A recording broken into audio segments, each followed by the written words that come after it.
사랑하는 여러분, 수요일 오전과 오후에 드리는 치유 기도회에 오신 여러분을 예수님의 이름으로 환영합니다. 건강의 회복과 마음의 회복을 위해 기도하면 기도할수록 이 시간 우리 주 예수 그리스도의 충만한 은혜를 체험하시기를 예수님의 이름으로 축원드립니다. 이 시간 은혜를 나눌 하나님의 말씀은 요한복음 9장 1절에서 7절 말씀입니다. 신약성경 160면에 있는 요한복음 9장 1절에서 7절 말씀을 제가 봉독하겠습니다. 예수께서 길을 가실 때에 날때부터 맹인된 사람을 보신지라. 제자들이 물어 이르되 랍비여, 이 사람이 맹인으로 난 것이 누구의 죄로 인함이니이까? 자기니이까 그의 부모니이까? 예수께서 대답하시되 이 사람이나 그 부모의 죄로 인한 것이 아니라 그에게서 하나님이 하시는 일을 나타내고자 하심이라.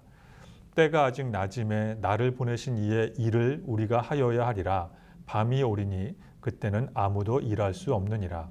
내가 세상에 있는 동안에는 세상의 빛이로라.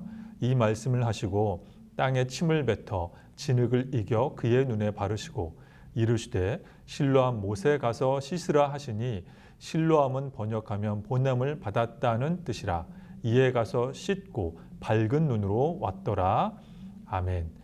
오늘 이 실로암 시각장애인 치유 사건을 통하여 들을 수 있는 첫 번째 깨달음, 치유 기도회를 시청하는 우리 모든 분들에게 예수님의 빛이 비춰지기를 간절히 소망합니다. 치유 기도회를 시청하는 우리 모든 분들에게 예수님의 치유의 빛이 비춰지기를 간절히 소망합니다. 요한복음에서 예수님은 나는 나다라는 굉장히 특별하고 독특한 용법으로 자기 자신을 소개하십니다.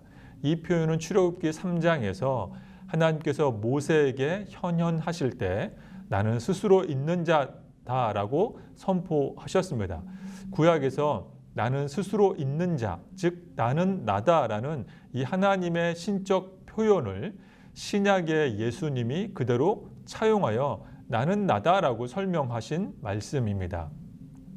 요한복음에서 예수님은 나는 나다라는 기법으로 본인을 스스로 7가지로 소개하십니다. 나는 생명의 떡이다. 나는 세상의 빛이다. 나는 양의 문이다. 나는 선한 목자다. 나는 부활이다. 나는 부활이요 생명이다. 길이요 진리요 생명이다. 나는 참 포도나무다 라고 말씀하십니다. 그 중에서 요한복음 8장과 9장에서 예수님은 나는 세상의 빛이다 라고 연거푸어 자기 선언을 하십니다. 요한복음 9장은 방금 말씀드렸다시피 또 여러분이 잘 아시는 것처럼 앞 못 보는 시각장애인을 고쳐준 일명 실로암 시각장애인 치유 사건입니다. 이것은 단순히 앞 못 보는 장애를 가진 이 질병을 가진 불편한 하나님의 백성을 고쳐준 단발성 이벤트가 결코 아닙니다.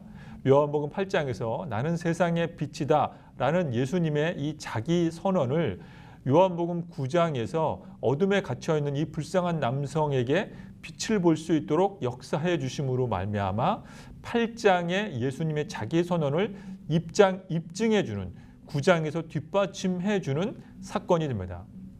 요한복음 8장에서 예수님은 나는 세상의 빛이다. 12절에서 나는 생명의 빛이다 라고 말씀해 주십니다. 이 빛이 생명이다라고 말씀해 주시면서 9장에 가서 나는 세상의 빛이다 라고 말씀해 주십니다. 즉 8장의 명제를 9장에서 증명하는 관계로 되어 있습니다. 그래서 요한복음의 저자는 요한복음을 읽는 많은 독자들이 8장과 9장을 연결해서 읽을 수 있도록 배치함으로 인하여 궁극적으로는 예수님이 우리 인생의 유일한 빛 되심을 믿기를 원했습니다. 그러므로 다시 한번 축원하며 기원합니다.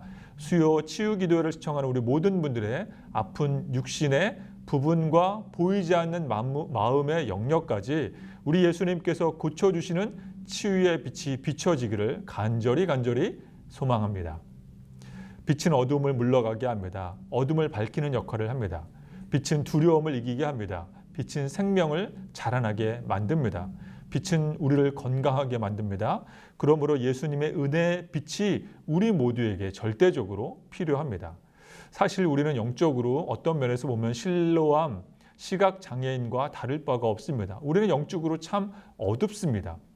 매 순간마다 예수님의 빛이 우리에게 비춰주셔야만 우리는 병고침 받을 수 있습니다. 매일마다 예수님의 빛이 우리에게 비춰주셔야만 우리는 코로나로부터 안전하고 건강한 하루를 살 수 있습니다. 매 순간마다 예수님의 빛이 우리에게 비춰주셔야만 우리는 언행의 실수를 하지 않고 지혜롭고 성숙하게 살아갈 수 있습니다. 매번마다 예수님의 빛이 우리에게 비춰주셔야만 우리는 우울한 감정을 떨쳐버리고 스트레스를 극복하고 여러 가지 노이로제로부터 승리하여 내면의 상처를 씻어버릴 수 있습니다.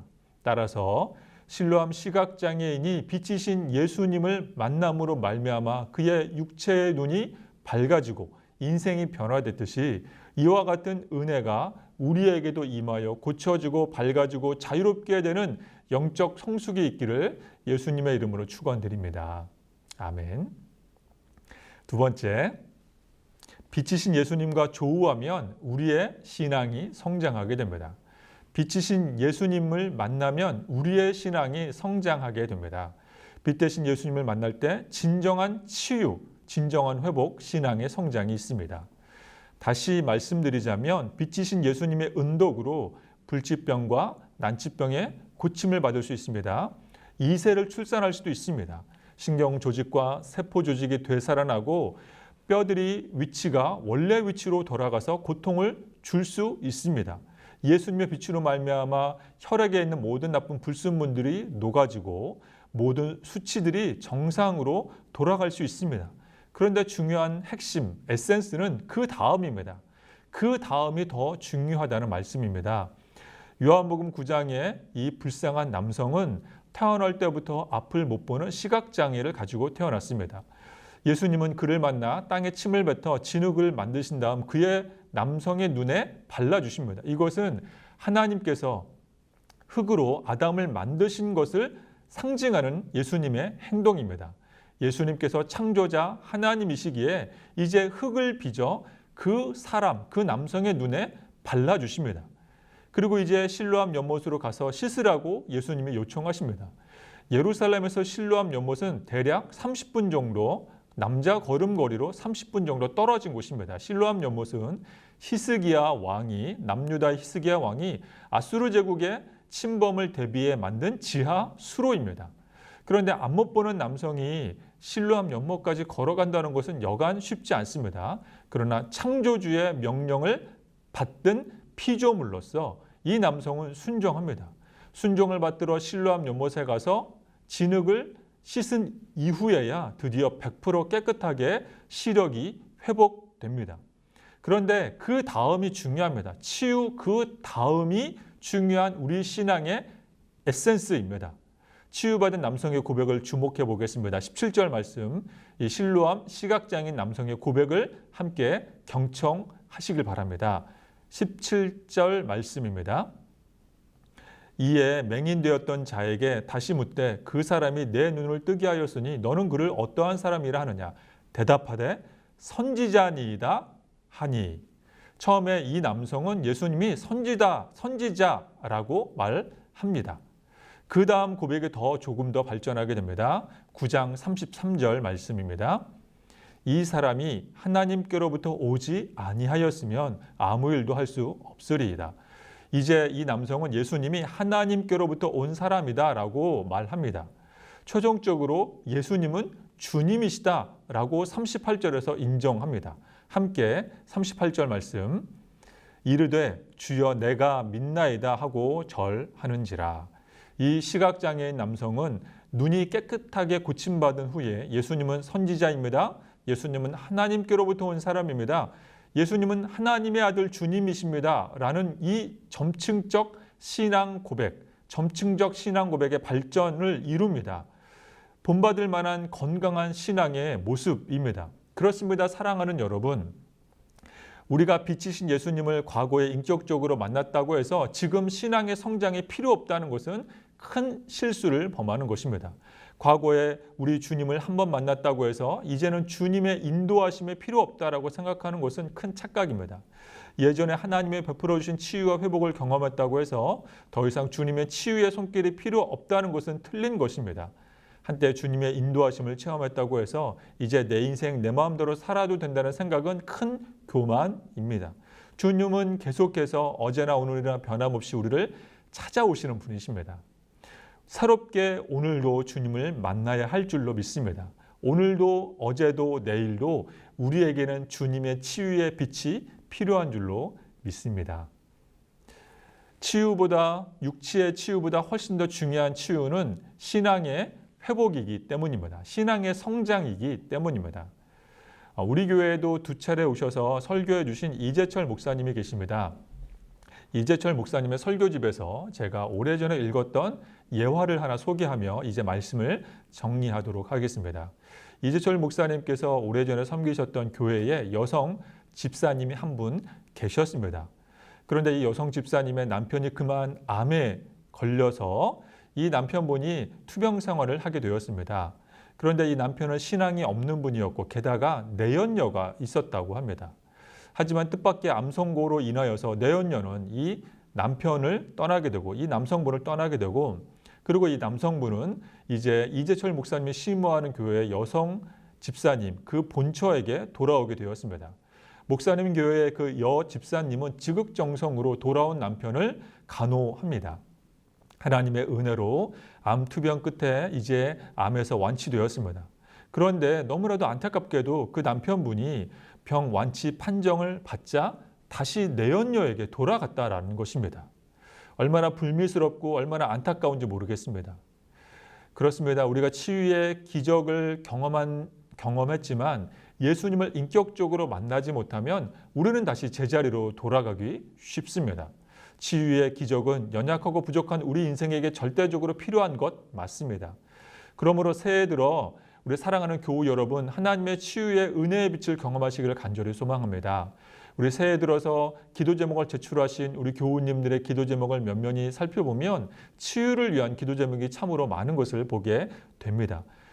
육체적으로 연약하고 우리의 마음이 연약한 우리에게는 우리 예수님의 치유의 빛이 너무나 필요합니다. 그런데 치유는 마치 기차의 연기와도 같습니다. 정작 승객을 태우는 기차의 본체는 앞으로 가지만 연기는 뒤로 가서 흐트러 사그러들 뿐입니다. 치유 기적은 연기와도 같습니다. 중요한 핵심은 실로암 시각장애인처럼 고침받은 이후에 예수님을 더 잘 믿는 것입니다. 예수님을 만나는 것입니다. 왜냐하면 예수님은 항상 우리 곁을 떠나지 않고 우리를 붙들어 주시는 이 세상에 단 유일하신 분이시기 때문입니다. 수요 치유 기도회를 시청하는 우리 모든 분들의 아픈 육체의 부분마다 보이지 않는 마음의 영역까지 우리 예수님께서 치유의 빛으로 비춰주시기를 간절히 소망합니다. 예수님의 빛으로 인하여 모든 높아진 수치들이 낮아지고 아픔을 유발하는 뼈들이 제 위치로 돌아가고 모든 높아진 수치들이 낮아지며 신경조직과 세포조직과 근육조직들이 젊은 시절처럼 건강해질 수 있기를 축원합니다. 암세포와도 같은 변형된 것들이 사라지고 통증과 두려움들이 희미해지며 간절히 염원하는 출산의 은혜를 받을 수 있기를 간절히 소원합니다. 스트레스를 이기고 우울증과 강박증과 노이로제를 극복하는 담대한 마음을 소유하시고 마음의 상처가 떠나기를 축원합니다. 예수님의 빛은 짙은 어두운 밤을 보내는 우리 인생에게 새벽빛처럼 다가오게 됩니다. 우리를 인도해 주십니다. 영상을 시청하는 우리 모두가 예수님의 빛 안에 거하기를 소망합니다. 무엇보다 간절히 염원하기는 고침받은 다음 바리새인의 협박과 위협 앞에서도 올바른 신앙 고백을 남긴 실로암 시각장애인처럼 가장 중요한 우리 인생의 핵심 예수 그리스도를 인격적으로 만나서 믿음이 성장하는 근본적인 치유, 가장 근원적인 축복을 누리시는 우리 모두가 될 수 있기를 간절히 소원합니다. 아멘. 주신 말씀 기억하며 함께 이 시간 우리 기도하도록 하겠습니다. 첫 번째, 내 자신과 가족들을 위해서 함께 이 시간 기도하겠습니다. 빛 되신 예수님, 우리를 예수님의 빛 아래 거두어 주셔서 나와 우리 가족을 품어 주시옵소서. 질병으로 고통받는 열악한 육체와 연약한 부분들 고침받을 수 있도록 주님의 치유의 빛을 비추어 주시옵소서. 질병과 싸울 수 있는 건강한 체력을 주시옵소서. 찢기고 상한 마음 예수님의 빛으로 비추어 주시옵소서. 폐의 문들을 열어주시고 난치병과 불치병에서 자유롭게 해주시며 모든 암세포들을 녹아지게 해주시고 삐뚤어진 뼈들과 약해진 근육도들의 정상적으로 회복되고 높아지고 낮아진 여러 수치들이 건강한 모습으로 돌아오게 해주시며 전인격적인 치유를 경험하여 오직 빛이신 하나님께만 영광 올려드리는 우리 모두가 될 수 있도록 간절한 마음으로 이 시간 합심하여 기도 올려드리겠습니다.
우리 시간 이웃을 위해서 치유기도 하도록 하겠습니다. 질병으로 힘들어하는 이웃과 코로나로 인해 고통받는 우리 주변의 이웃들, 상하고 아픈 마음으로 힘들어하는 아버지 우리의 이웃들, 빛이신 예수님 오셔서 하나님 그들의 마음을 만져 주시옵소서. 또한 우리 119 기도 제목으로 올라온 긴급한 우리 환우들의 기도 제목을 위하여서 빛이신 예수님께서 함께해 주시옵소서라고 간절히 다시 한번 기도하도록 하겠습니다.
우리 이웃을 위한 두 번째 기도입니다. 우리 주보에 기록된 환우들과 또 우리 교회의 여러 환우들을 위하여서 우리 예수님의 빛이 아픈 곳곳마다 만져 주시옵소서라는 마음으로 함께 이 시간 기도하도록 하겠습니다. 하나님 아버지, 고쳐 주시옵소서. 주님의 빛을 비추어 주시옵소서.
마지막으로 기도하겠습니다. 나라와 민족을 위해서, 교회의 치유를 위해서 이 시간 함께 기도하겠습니다. 코로나 팬데믹으로 인해 고통받는 한국 사회, 최선을 다하는 의료 봉사자들, 조국 교회를 위해 예수님의 빛으로 품어 주시옵소서.